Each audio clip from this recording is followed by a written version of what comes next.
Ryan Reynolds here from Mint Mobile. With the price of just about everything going up during inflation, we thought we'd bring our prices down. So to help us, we brought in a reverse auctioneer, which is apparently a thing. Mint Mobile Unlimited Premium Wireless. How to get 30, 30, bit to get 30, bit to get 20, 20, 20, bit to get 20, 20, bit to get 15, 15, 15, 15, just $15 a month? Sold! Give it a try at mintmobile.com/switch. $45 up front for 3 months plus taxes and fees. Promo rate for new customers for limited time. Unlimited more than 40 gigabytes per month. Slows full terms at mintmobile.com. This is less about you learning the steps of what to do next. I would say maybe 30% of it is you learning what it's going to entail for you to start your own practice, learning about how much revenue you're going to need to make in order to pull it back to 3 days a week or whatever you want it to look like. I would say that's about 30% of the job. Mm-hmm. The rest of it is all this internal work that we've been talking about. This is your Kick-Ass Life podcast, episode number 345. This is the Your Kick-Ass Life podcast with Andrea Owen, a no BS guide to self-help and badassery. Because ladies, let's face it, life's too short for it to not kick ass. And here's your host, the girl who serves it up straight with a side of crazy, Andrea Owen. Hey there, ass kickers. Welcome to another episode of the podcast. I am so glad that you are here. How are you doing now that it is summer? We are still surviving 2020. We are getting through one day at a time, 1 hour at a time, as I like to say. And I have taken a break from social media. A spiritual mentor of mine, Laren Alta, she's been a guest here on the show. She had posted that she was taking a break from social media for Mercury retrograde. She was also teaching a program during that time, and I signed up for it because I was like, I need to get my spiritual self back. I need to tap into my soul and my spirit because I, probably like you, are someone who likes to spend a lot of time all up in my head, and I was finding myself spending a lot of time on Facebook and Instagram, just scrolling mindlessly, using it as a coping mechanism, using it as a tool to numb out, as I like to talk to you about all the time, right? Chapter 3 in How to Stop Feeling Like Shit is titled, Those Coping Mechanisms Aren't Working for You. I think that's what I titled it, something like that.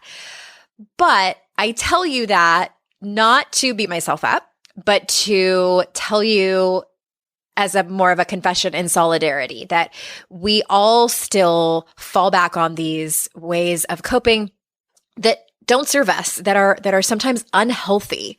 And it's never about completely cutting them out of your life forever and ever, amen. I mean, if you end up doing that, by all means, I give you a high five. I guess we can't do that anymore. I give you a fist bump in the air. But it's about noticing when you are doing it and course correcting. So for me, that looked like noticing, having compassion for myself. Of course I am numbing right now.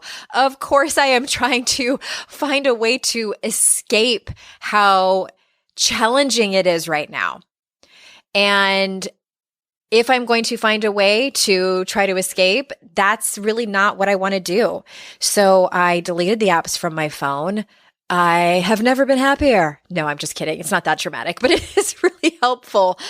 I don't know if I want to go back right away. And I've been loving it. So if you have found yourself spending too much time on Instagram or Facebook or Twitter or whatever thing it is, it doesn't necessarily have to be social media. I hope that you can somehow take a break or find whatever means that you need of support to be able to have compassion for yourself, to be able to find other ways to soothe yourself. All right? All right. And today we have a coaching episode for you. Katie was on the show, and today we are talking about work. And I would love for you to listen all the way through because her update was really interesting. I will probably mention it again in the update at the very end, but as we say in coaching all the time, a lot of the magic happens, a lot of the awareness and growth and sometimes healing happens in between sessions after you get off the phone with your coach, after you walk away from the session with your therapist, because that's really where time settles in, where you have a chance to really sink in and think about and process the conversation that you had. And that's what happened with Katie. So without further ado, here is the coaching session with Katie. Katie, thank you so much for being here. Thank you so much for having me. I'm so excited. I am pumped to talk to you because we are going to talk about work. And it's really interesting when I get people's information and sort of their topic about what they want to cover. I try my best to kind of read between the lines and see what's going on based on other things that you talk about. But I didn't get a ton of information sort of on purpose. And before we started recording, you and I were chatting about it and I cut you off and I'm like, wait, don't tell me anymore because I want you to tell us what your goals and dreams and all that good stuff is. But before we get into that, will you sort of introduce yourself, tell us who you are, what you do for a living, and what part of the world you are talking to us from? Okay, so one of the things I always love to tell people about myself, which I don't even really know why, is that I'm a proud introvert. So okay, I love it.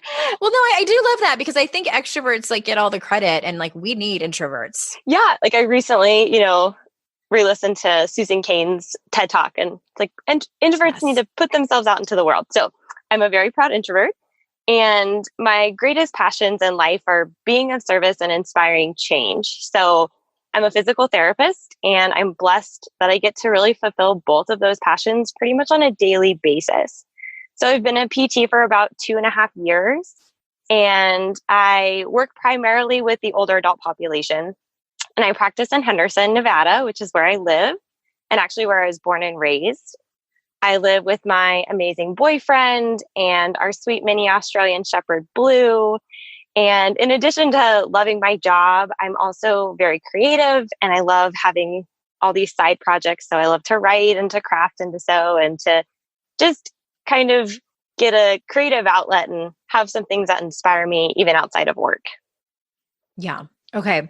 Well, I don't know you all that well. I know you're in the writing experience with, a group of women who are also passionate about writing. And I do know that because you just told us that you love your job, yes, but you're also thinking about a career change. And I can tell that you love personal development, partly because you introduced yourself by telling us your values.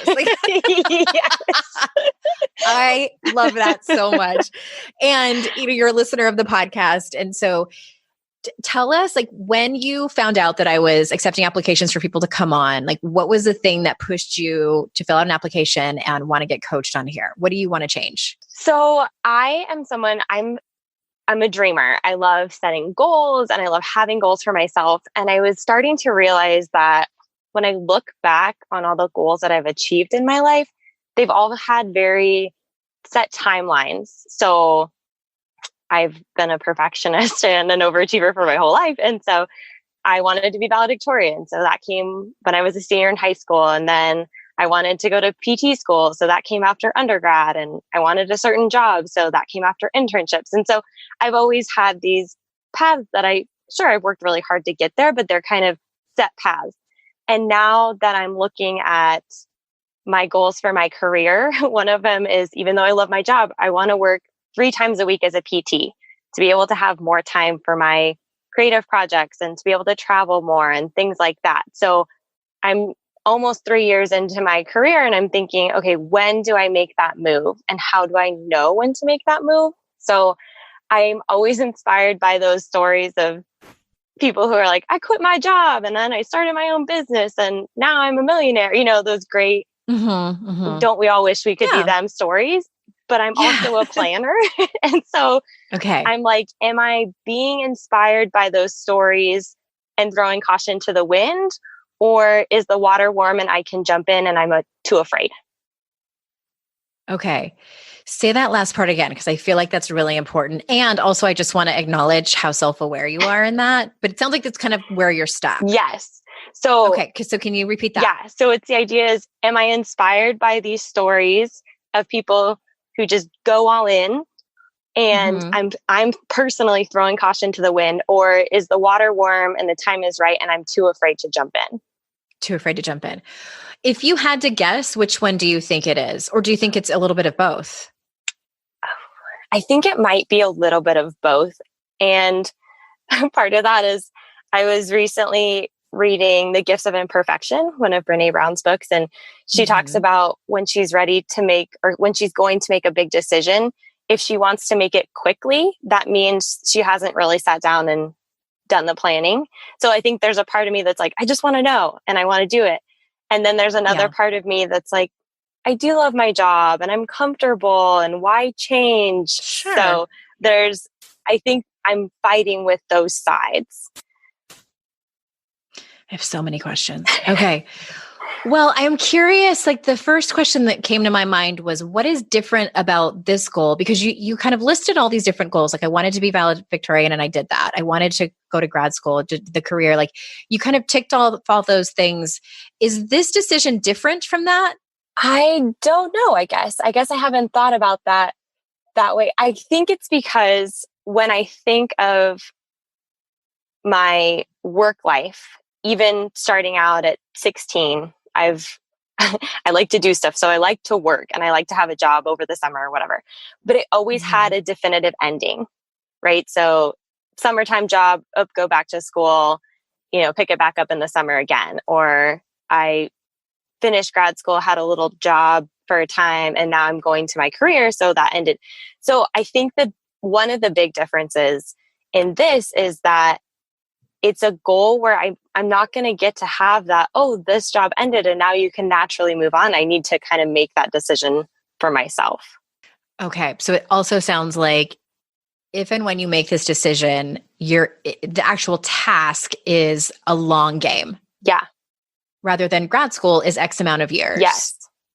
Interesting. What would the planning entail for this particular decision? So I've started doing a tiny bit of it and then I think I get scared and I back off. So it would entail knowing how much money I'm comfortable making, right? Because in my fantasy world, I work less and make more, which obviously doesn't happen. Hold up right there, because that is actually like, how do you know that that's true or not true, I should say? Oh, okay. I guess I don't. And maybe that's where there's parts of me that's like afraid to dream a little bit bigger even, because I guess I have no proof that that's right. True. And so I just want to point out, you're making an assumption that if you work less, you are going to make less money, which seems logical, but you have no proof that actually, like never in the history of the world has Katie made that decision that you're thinking about and gathered enough evidence for that assumption to be true. Correct.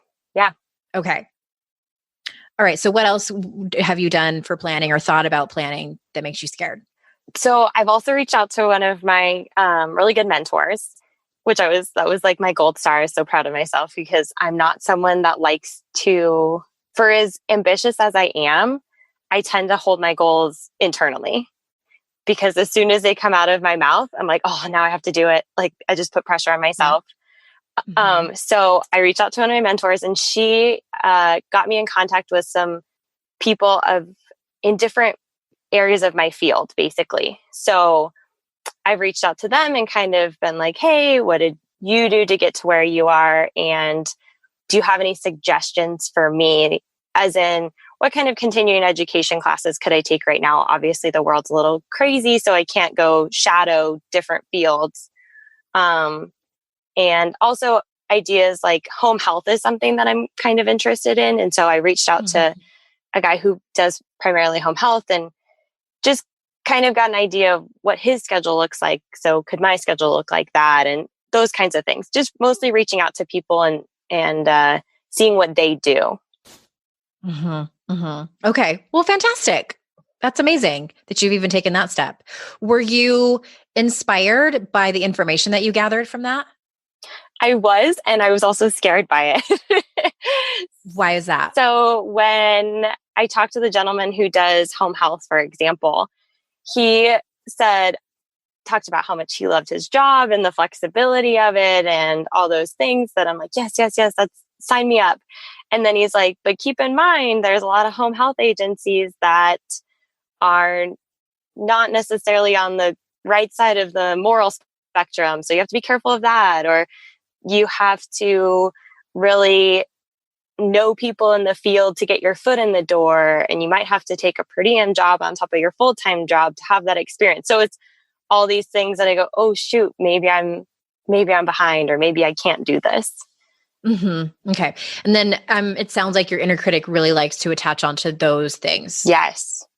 Yeah. Okay. It also sounds like he kind of gave you a pros and cons list, Mm-hmm. and you might not have seen all of those before, and now you do. And the pros excite you, and the cons, your inner critic is like, we need to talk about these things all the time, 24/7. Yes. Yes. So I just want you to think about that and be aware. So two things for you to sort of jot down as homework for you to put on your list just to keep on your radar. One, where you're making assumptions about things that you don't know are really true or not. Like the one I just pointed out, like work less, make less. Like that's an assumption that you're making that you don't know if it's true. And then also that, because for those of you listening, like no matter what new career or advancement in your career you're looking at, there are going to be disadvantages. Like there's going to be a downside. Watch where your inner critic is pointing at that with a spotlight and saying like, that's the reason you shouldn't move forward. It's fear. And I'm not saying that those things don't exist, but it shouldn't be a reason for you to stop completely. Okay. Okay. So that's like part of your homework. Okay. I'm curious about how you are afraid of this, like, because you've mentioned it a few times since we've been talking. So tell me, I want to hear all about your fears. Just like let it all out, like projectile style. Like, what are you afraid might happen? I think I'm afraid of, let me take that back. I know I'm afraid of being seen as imperfect and being seen as not knowledgeable in my field. So, for example, taking home health, I'm on my own, right? I go into somebody's house, I'm by myself treating that person. And my worst fear, inner critic imagines this patient says to me, oh, I have this problem with my shoulder, and I don't know what to do for them. Mm-hmm. And I don't know what it is. And then in my mind, I create the story that they think I'm a fraud. I don't know what's happening in the world. All those things. I'm not really a good PT. No one's ever going to refer to me. I go down this whole rabbit hole of just lies and made up stories. And I know that they are, but that doesn't make them less scary. Mm-hmm. Do you find yourself, do you catch yourself in those moments, or is that something retrospectively that you realize is happening? I can catch myself in those moments, but it's almost like, might sound strange. It's almost like a comfort to allow myself to think about it, because then I don't have to actually take action. Yeah. Yeah. It doesn't sound strange at all. It's completely normal human behavior. I'm going to go off on a little tangent here, but bear with me. And I've talked about this before with somebody else I coached, and I cannot honestly, like off the top of my head, remember who it was. And I also talked about it in How to Stop Feeling Like Shit. And it's unwanted identities. Do you remember that at all? Yes.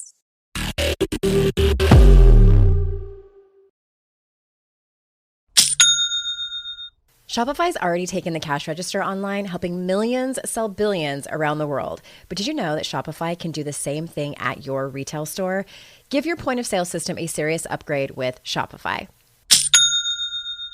With Shopify, you get a powerhouse selling partner that effortlessly unites your in-person and online sales into one source of truth. Track every sale across your business in one place and know exactly what's in stock. Connect with customers inline and online. Shopify helps you drive store traffic with plug-and-play tools built for marketing campaigns from TikTok to Instagram and beyond. Get hardware that fits your business. Take payments by smartphone, transform your tablet into a point of sale system, or use Shopify's POS Go mobile device for a battle-tested solution. Sign up for a $1 per month trial period at shopify.com/noise, all lowercase. Go to shopify.com/noise to take your retail business to the next level today. Shopify.com/noise. I have definitely been in that place where my paycheck ran out before the next one got here. Life doesn't happen bi-weekly, so why should payday? The money you earn can be in your hands today with Earnin. Earnin is an app that gives you access to your pay as you work, up to $100 per day or up to $750 per pay period. Just download the Earnin app and verify your paycheck. Then access up to $100 a day as you work and leave an optional tip. Any money you access plus tips are automatically repaid from your next paycheck. You can use Earnin to pay for a girls' night out, a last-minute gift for a loved one, or even summer camp for the kids. Make Earnin a part of your financial routine and join Earnin's over 3.5 million customers who say things like, when I think about Earnin, I think about financial stability, security. It gives me a lot of peace of mind. Download Earnin today, spelled EARNIN in the Google Play or Apple App Store. When you download the Earnin app, type in noise under podcast when you sign up. It really, really helps the show. Noise under podcast. Subject to your available earnings, location, daily max, and pay period max. See earnin.com/TOS for details. Earnin is a financial technology company, not a bank. Bank products are issued by Evolve Bank and Trust, member FDIC.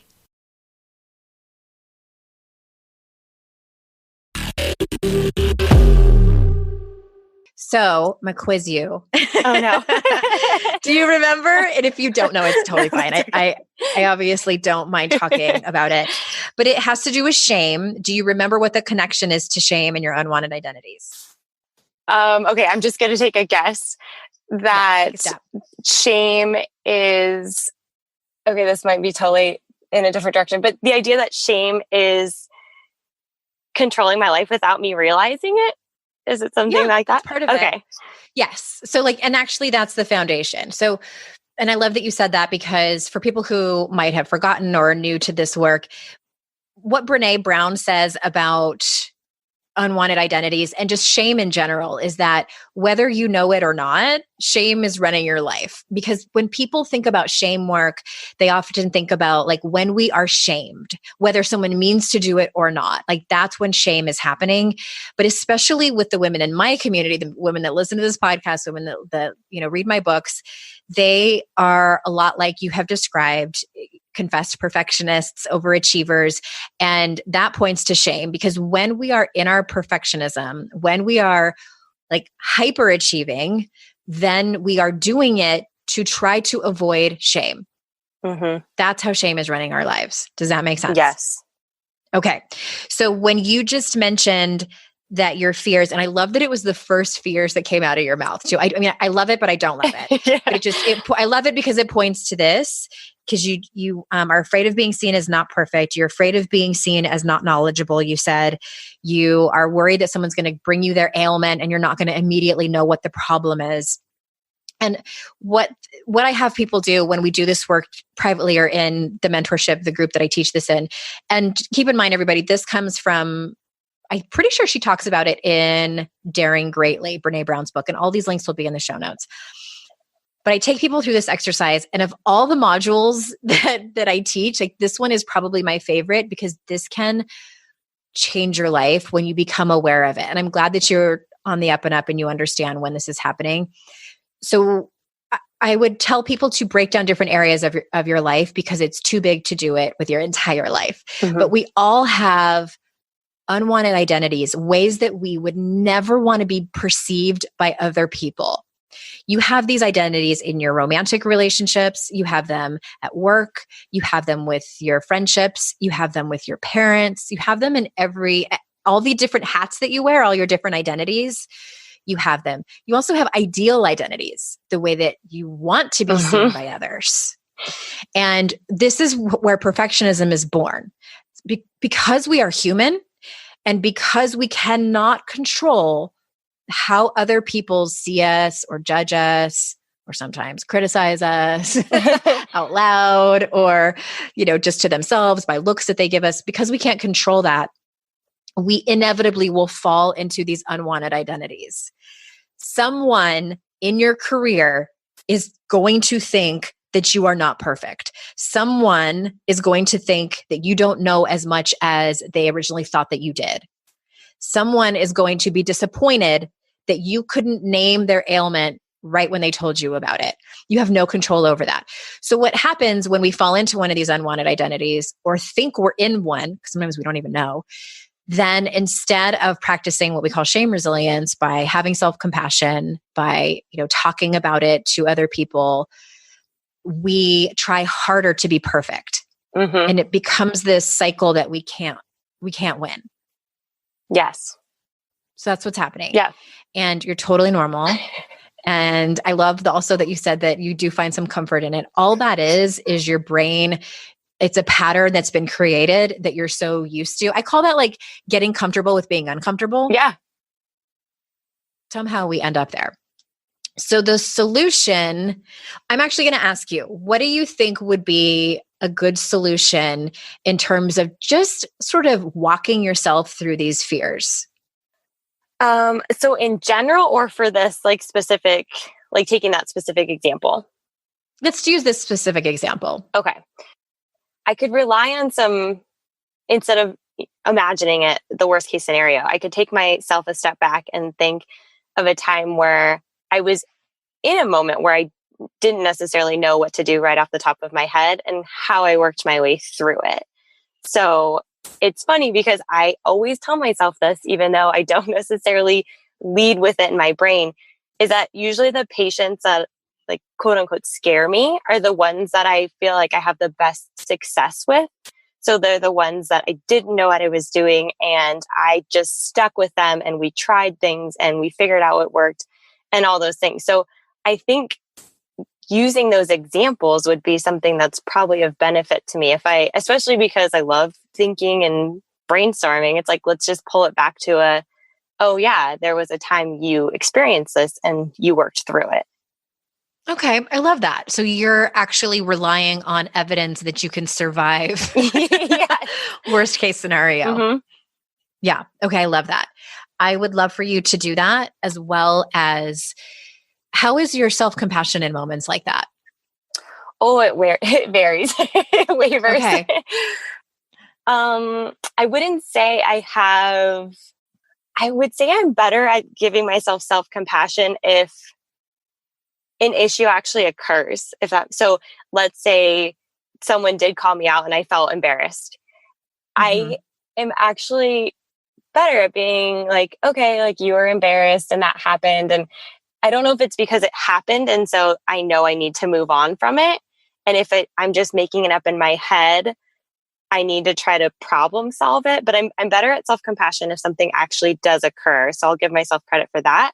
But when I'm just getting in like the rabbit hole of my inner critic and all the things that could go wrong, I'm not good at being like, hey, it's okay. That kind of thing. Okay. I want to point something out that I think might be happening here too, but I very well could be wrong. So you mentioned the word embarrassed a couple of times. And now that I've done shame work for, 6 years now or so, my feeling is that we call things, and I never want to put feelings in people's mouths. Like your experience is your experience. And I'm going to offer a little bit of a different perspective. I think that many times when we think things are embarrassing, it's actually shame happening in our bodies. And culturally, like we just don't say that word as often. Like if you're say like we go out for coffee and you're like, oh my gosh, I had this one particular patient and she was just being really hard on me and we just are butting heads and she criticized me in front of, two of her family members. And it was just, I just was so ashamed.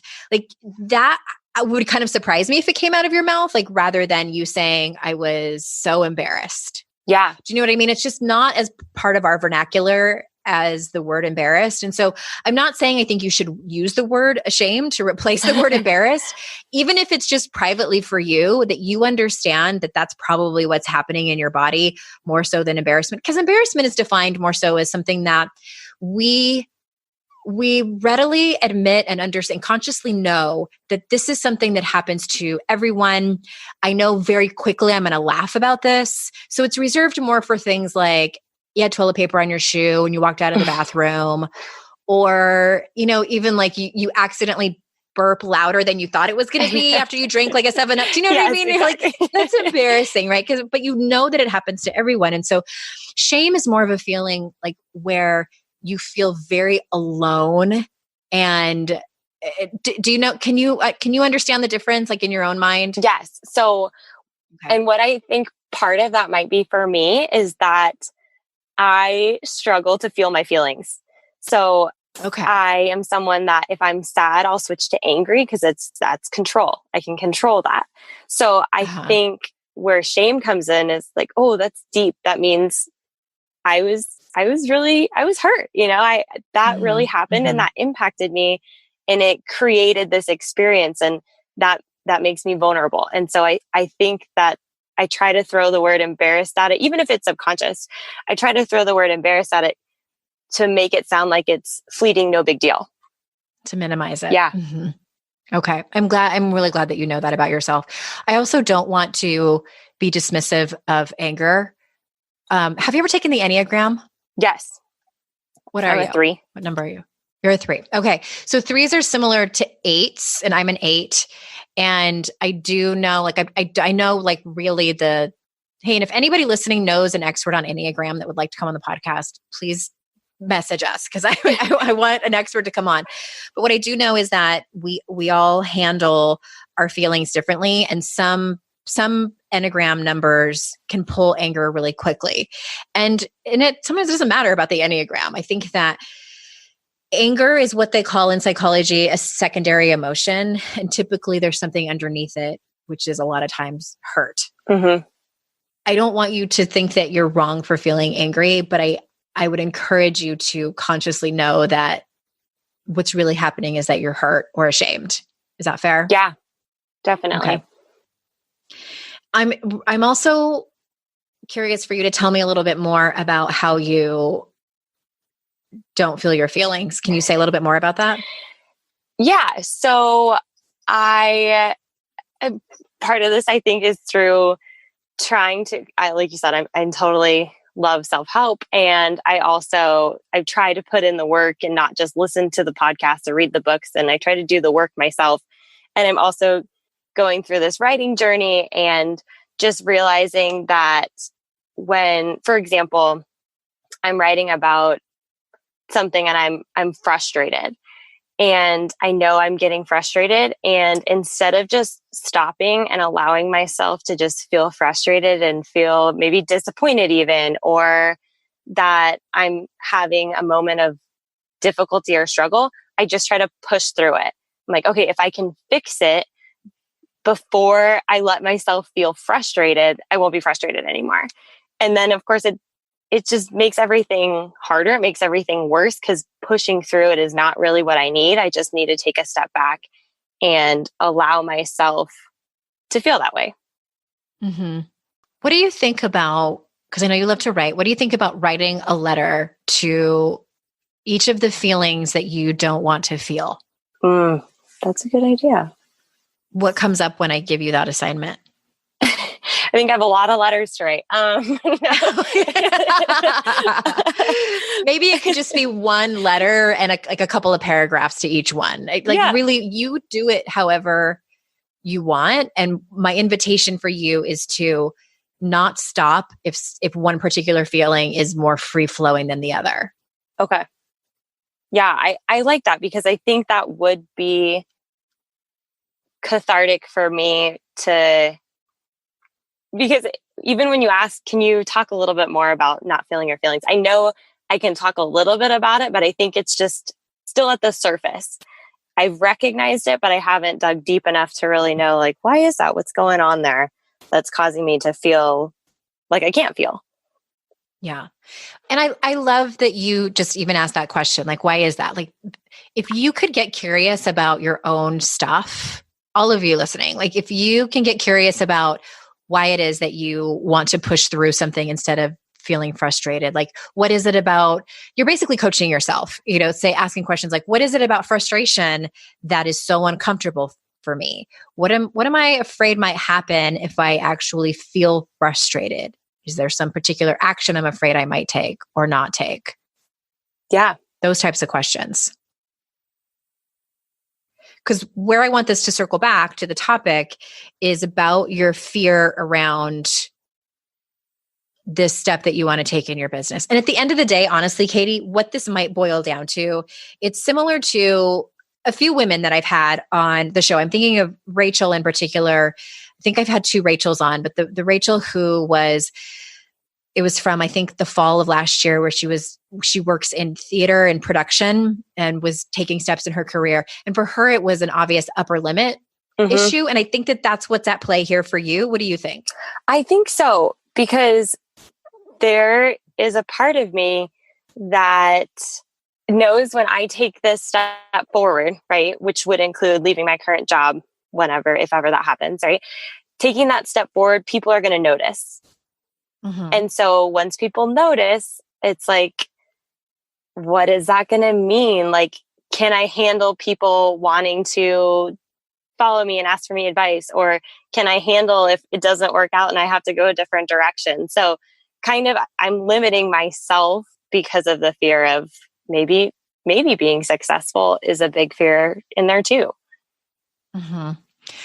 I was wondering if that was going to come out to play during this conversation. I had a feeling, but like, I'm like, don't lead the witness, Andrea. And I could sort of tell when we first started having the conversation, I can hear in your voice that you have this sort of, I don't want you to take this the wrong way, but like this sort of surface level confidence. Does that make sense? Yes. Yeah. So you've mastered putting off the energy and the air and the persona of being confident. And I'm not saying that you're not. No, I think I'm with you. Yes. To an extent. And then you get to a certain point, like you have your own edge where you get there. And then that's what an upper limit is, really. I'm just describing it differently. Yeah.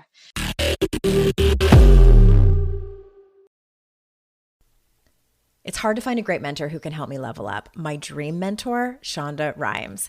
So I was really excited when I heard she has a class on Masterclass. With Masterclass, you can learn from the best to become your best. Masterclass is the only streaming platform where you can learn and grow with over 200 plus of the world's best. For just $10 a month, an annual membership with Masterclass gets you unlimited access to every instructor. And you can access Masterclass on your phone, computer, smart TV, or even in audio mode. I'm always looking for ways to be a better writer, so I took Shonda Rhimes' screenwriting class. It helped me gain concrete technical advice, including structuring, the writing process, and with shows under her belt like Grey's Anatomy and Bridgerton, it was so helpful. Plus, every new membership comes with a 30-day money-back guarantee. Don't wait another moment to start your learning journey with Masterclass. Right now, our listeners get an additional 15% off any annual membership at masterclass.com/Andrea. That's 15% off at masterclass.com/Andrea. Masterclass.com/Andrea. Today's podcast is sponsored by MIDI Health.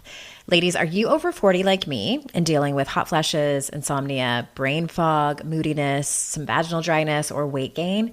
Don't just accept it as part of aging. These symptoms are often linked to hormonal changes during perimenopause and menopause. At MIDI Health, they get it. Their experts know what you're going through and how to help. MIDI clinicians are menopause specialists offering safe, effective, FDA-approved solutions. And guess what? MIDI care is covered by insurance. So stop pushing through it alone. Schedule a virtual visit and dive deep into your unique symptoms and health background. You'll walk away feeling heard and with a plan to start feeling better. Visit MIDI Health today and reclaim your well-being. You deserve to feel great. Book your virtual visit today at joinmidi.com. That's joinmidi.com. joinmidi.com.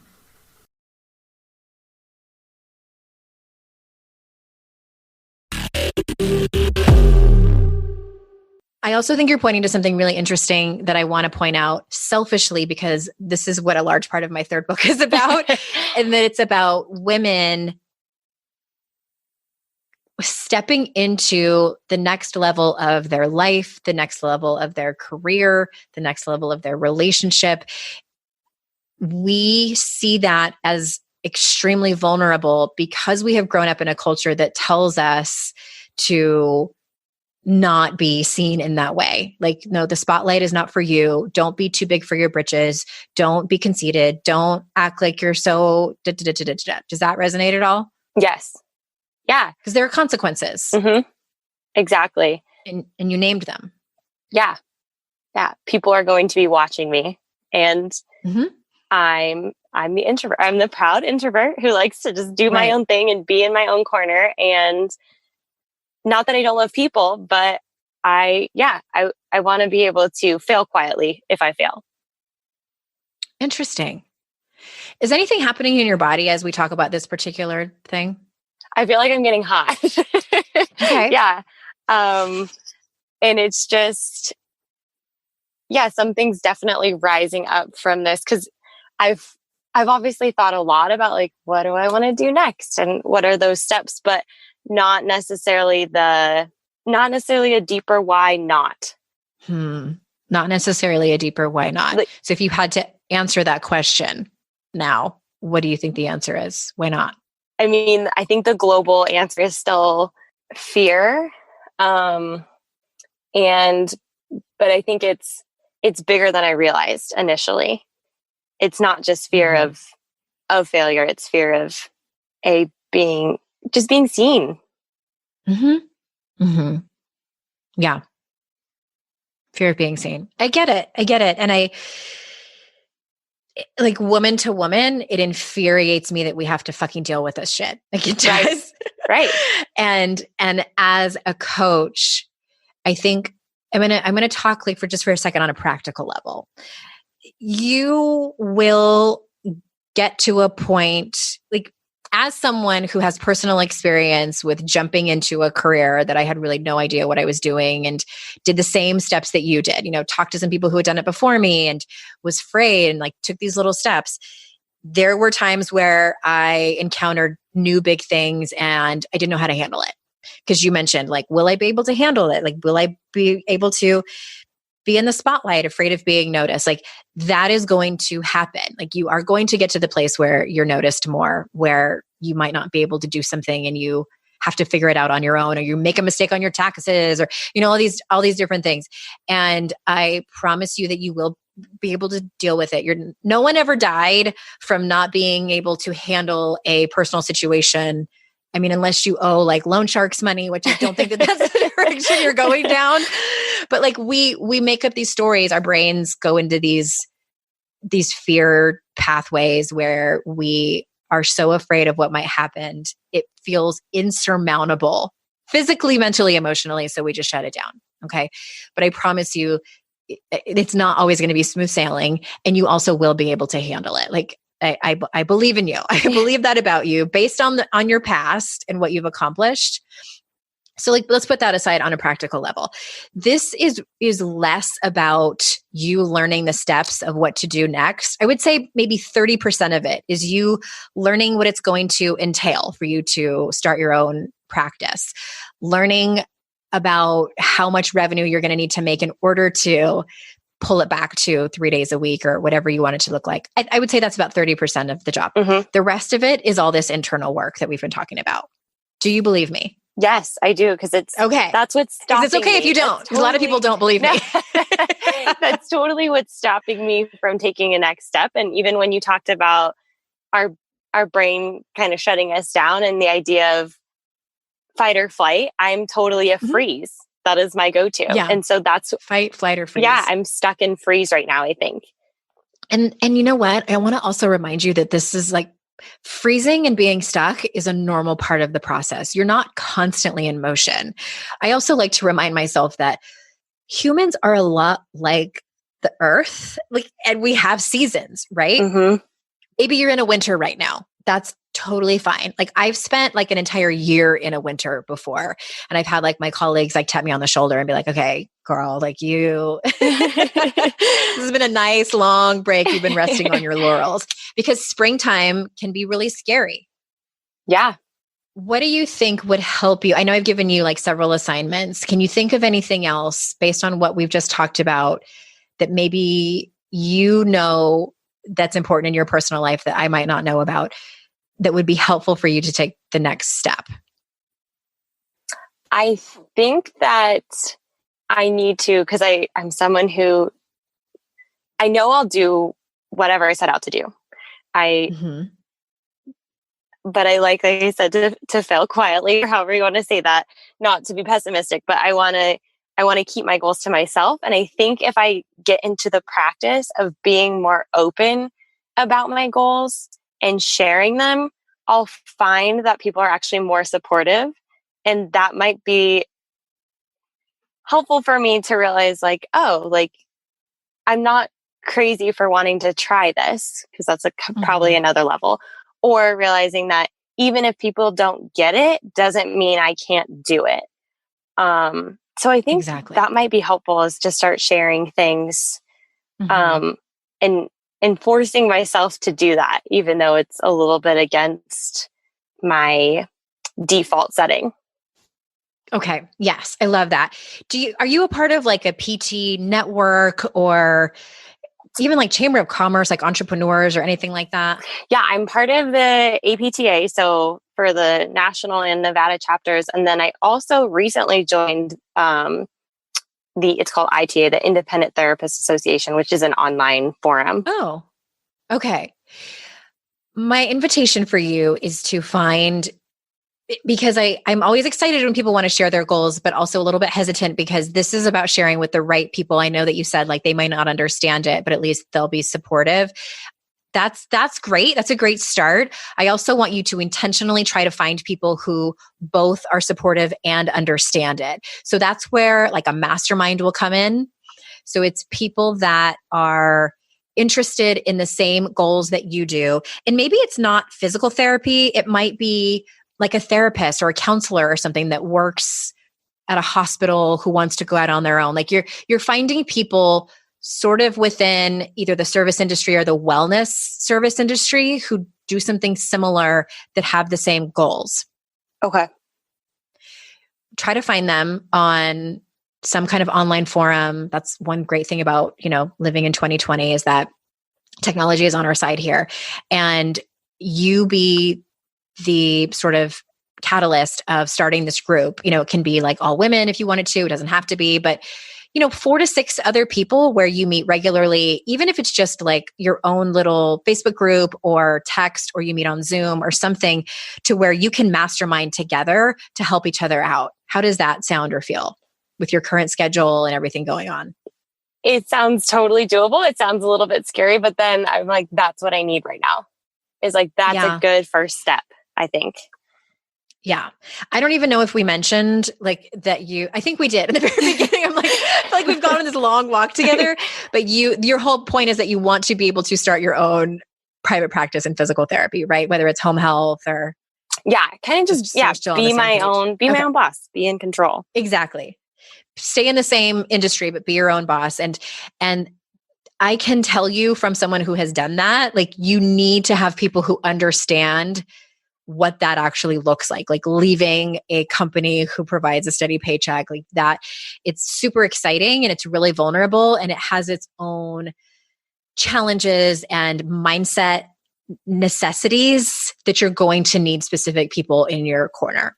Yes. You cannot do that in a vacuum. Yeah, I know. I'm like, oh, I wish I could, but no, I know. I need to be able to reach out to those people. And every time I reach out to someone, even the mentor that I talked about earlier, I'm always glad I did. Yeah. And maybe that person can point you in the direction. Maybe they know people who are sort of at your level, or maybe they'll even want to be in a group with you. Who knows? Yeah. You may, be surprised and have that person say like, yeah, I would love to be in a group with you, or I would love to mentor you regularly. And you just never know until you ask. If you don't ask, the answer is always no. Right. Okay. Yeah. You need the right support was my whole point. And as I just want to kind of quickly summarize, and I'll go back to the assignments that I assigned you, about 30% of it is going to be strategy. 70% is all in your mind and like, having these kind of conversations that we had before. And because I'm not worried about you in terms of, oh, I'm going to just, figure out these steps that I need to do and actually do them. I would more worry about you as you like staying in your winter season. Yeah. And that's so I get like like when you say the winter season, I think of this squirrel just like storing nuts. And it's like, that's what I'm doing. Mm-hmm. I'm just storing everything and I feel really productive. Information. Yeah. And then it's like, but I haven't done anything with those. So I get all the research, work on your logo. Yes, exactly. So I'm like, I need to get back into the wilderness. I need to go make some things happen, not just keep storing things. So yeah, that's absolutely right. Yeah. And I also invite you to do something fun and creative, like make a vision board or do some kind of vision or visualization or draw a picture of what you want your life to look like in 2030. Oh, yeah. I recently I sent out an email about this. I don't know if you saw it, but I found the goals that I had written down in May of 2010. Oh, wow. I don't think I did see this. Yeah, I got to find this. Yeah. So I wrote down, I think I sent the email out and I think the subject line was something about like, open this if you're a life coach or want to be one. So that's probably why you didn't open it or see it. But I had joined this, they called them like teleclasses back then. There was like 6 women in it. And it was for people who had like no idea how to start an online business. This was still when online businesses were fairly new, especially for life coaches. Anyway, I had written down my goals for my 3-year, 5-year, and 10-year goals. The instructor had asked us to do that. And I had written down my financial goals. I had written down that I wanted to write a book by 5 years out. And I forget what the other goal was, but I found it recently in 2020 and was like, holy shit, I completely blew my goals out of the water. And when I made those, I thought I was dreaming big. Mm-hmm. I did. I was like, oh my God, write a book within 5 years. And I wrote one within 3 years. And I had totally forgotten that I had written that down. All that to say is that I know that there's research that shows it. So I don't need to, try to convince anybody, but it matters when you write your goals down. Yes. It matters. It makes a difference. And a lot of times we just do that, like, hey, what do I need to get done in the next 6 months? But the invitation is for you to write, what do I want my life to look like in 2030? And obviously it's not, it's not a psychic premonition or that you have to be married to these goals or anything like that. It's just about dreaming, which I know you love to do. Yes. Okay. So exciting. Anything else you want to say before I recap of all the assignments that I gave you? No, I think that was fantastic. Okay, good. I have down that you are going to write a letter to each of your feelings. Yep. And just kind of free form, whatever comes up. You're also going to start to be more aware when you're making assumptions. Do you remember that? Yep. Did you write that one down? Yes, I got that one down. Okay. Mm-hmm. And then what was the other thing I said about inner critic, right? Yeah, for the inner critic for the reasons that I shouldn't move forward. And then the only other thing I have down, well, you know what I would also like you to do is formally do the unwanted and ideal identities assignment. Okay. In terms of work. So you're going to list on one side of the page. You can, draw a line down the middle on one side of the page, list all the ways you would never want to be seen by others at work. Okay. You would be mortified if you walked by a room in a hallway and like overheard people talking about you and they were saying this. Okay. So all of those things. And then on the other side of the page, you would write down your ideal identities, the way you always want to be seen as. And I want to add one thing. Anybody who I encourage everybody to do this assignment is that when you're thinking about your ideal identities, what I have found that women do is that they write down the things that they're already being seen as. Like, I want to be seen as responsible, reliable, a good, honest employee. It's like, oh, for fuck's sake. Like that's what you are like on a daily basis. But like, I don't want you to hold back. This is ideal. Do you want to be the one who quietly wins all the awards? Employee of the month every month. Right. When they're having team meetings, they're like using Katie as an example of how to do it right. Yes. Like those types of things. No one has to see this list. Okay. But because like that's where your perfectionism is. Yes. Truly. Mm-hmm. And it's important to know these so that we spot ourselves when we're in that cycle. This isn't about completely eradicating this from our lives. Like, this is still going to happen. But when you realize that you are either in one of your unwanted identities and falling down a shame spiral, or you are trying to enact an ideal identity, and again, futile because we have no control how other people perceive us, it's helpful to catch yourself in those moments so that you can practice self-compassion, so that you can talk to a trusted person, whether it's your partner or your best friend or whomever who understands what you're going through. Yeah. It's the whole point of understanding ideal and unwanted identities. Okay. So that's one assignment. And then just, I would love for you to do the fun assignment of either vision board or just, dreaming about your life 10 years from now. Yeah. I love that. Yeah. I love that. Okay. I gave you a lot. That's okay. I tend to do that. Okay. How much time do you want to be able to do this before we follow up with you? I definitely can get like the letter and the vision board and all that done within a week. Cause I think it's important that I kind of kick myself in the butt and get going. And then of course the watching the assumptions and stuff like that, I'm going to start with, but I'm sure that'll take some time to like really see the patterns and all that kind of stuff. Or maybe it won't. Maybe I'll surprise myself. I'll see it right away. Okay. So we'll follow up in a week and we'll see how it's going. And then I will give everybody an update once I hear back from you. Sound good? Sounds great. All right. Thank you, my dear. Thank you. Okay. Bye-bye. Bye.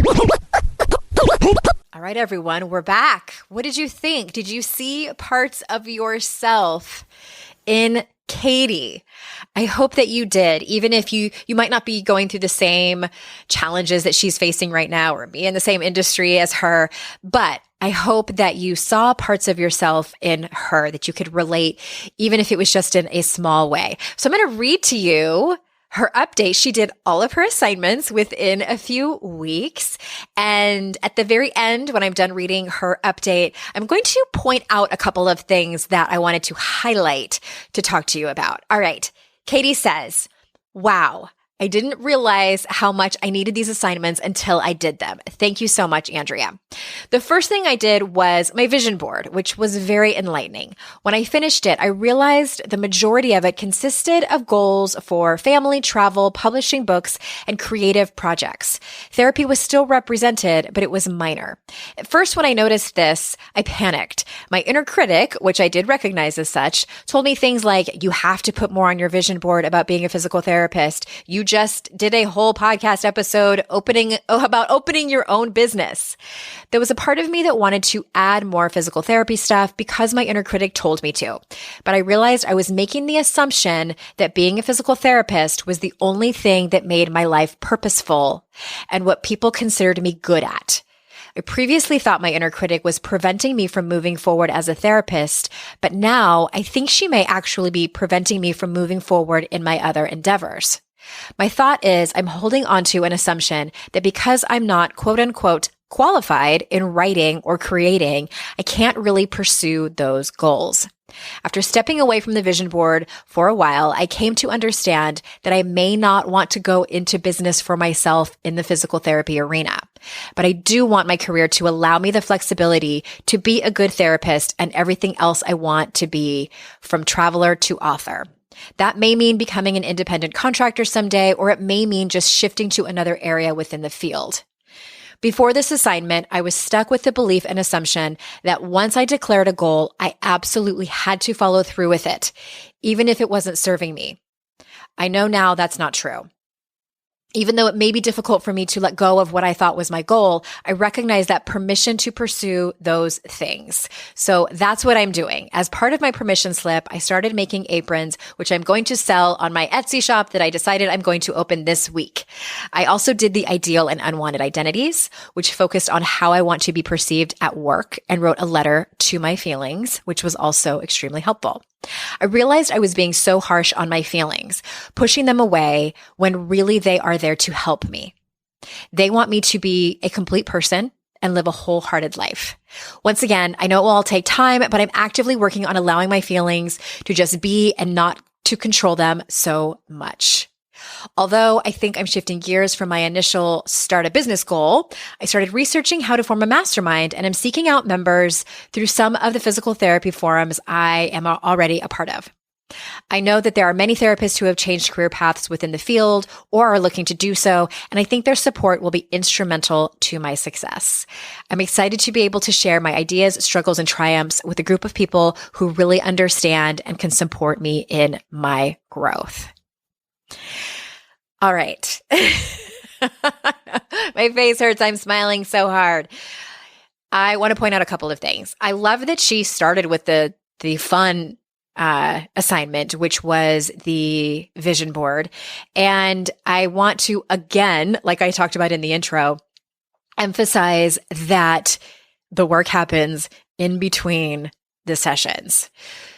What she found when she did her vision board was that she didn't necessarily have to hold on to what she initially brought to the session, which blows my mind, but at the same time doesn't blow my mind, because this isn't unusual that happens in these particular kinds of sessions. This is one of the beautiful things about coaching, is that we can be spinning our wheels on a particular topic, and then we have a conversation where certain questions are opened up, where we are given assignments to be creative, because it uses a different part of our brain. It switches us out of this sort of stuck neural pathways that we have probably been in for a long time, and allows us to think a little bit more critically, to open our horizons, to just expand our minds and our hearts and our souls for even just a few minutes, to be able to hopefully see what's in more alignment with our values, see what's in more alignment with our purpose.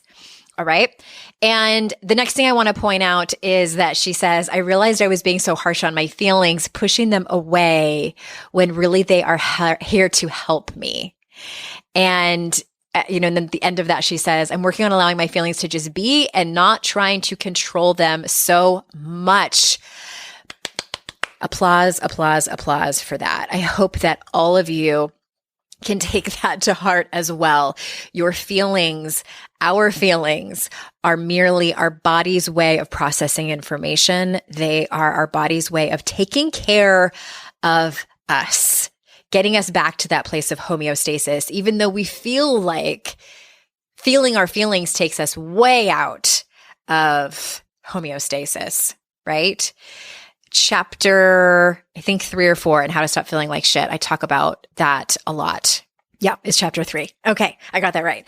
And the last thing I just want to highlight and underscore, that she is seeking out a kind of mastermind, a group of peers, a group of people who can support her in her endeavors, even if she doesn't end up going after that original goal that she was after. This is a group of people who are, kind of in the same field, have the same goals and values, and just hopefully could turn into an extra support system that you might need. These are also really great to form if you are just in love with personal development. I know sometimes it can be hard to find your people. Maybe your immediate family and friend circle they're just not into it. Like, you have so many other things in common with them and you love them just the same. But when it comes to personal development, it's not their thing. So find a book club that focuses on personal development books. You're going to find your people in there. If you go to a workshop or attend one virtually, reach out to those people. I know that a lot of you are listening who have done some of my online classes, and you're in Facebook groups. Like that's a perfect opportunity to reach out to some other people and say, hey, do you want to form like a book club and we can read such and such book? And you have those people in your corner who understand this work and can support you, and you can support them. All right, everyone. Thanks for listening. I really hope that you enjoy these coaching episodes and see some of yourself in them. And even if you don't have anything in common with the person being coached, I hope that you can learn something. Thank you so much for being here. I am so incredibly grateful for your time. And until next time, Ass Kickers, I will see you all out in cyberspace. Bye-bye.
I'd like to introduce you to the Minimalist Moms podcast.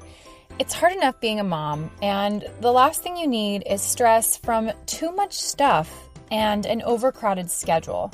For too long, I lived with the mindset that bigger was better, and the more I added to my life, instead of feeling better, I felt overwhelmed. It was time for a radical new mindset. Less is more.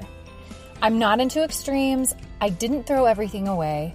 My brand of minimalism is more about adding than subtracting.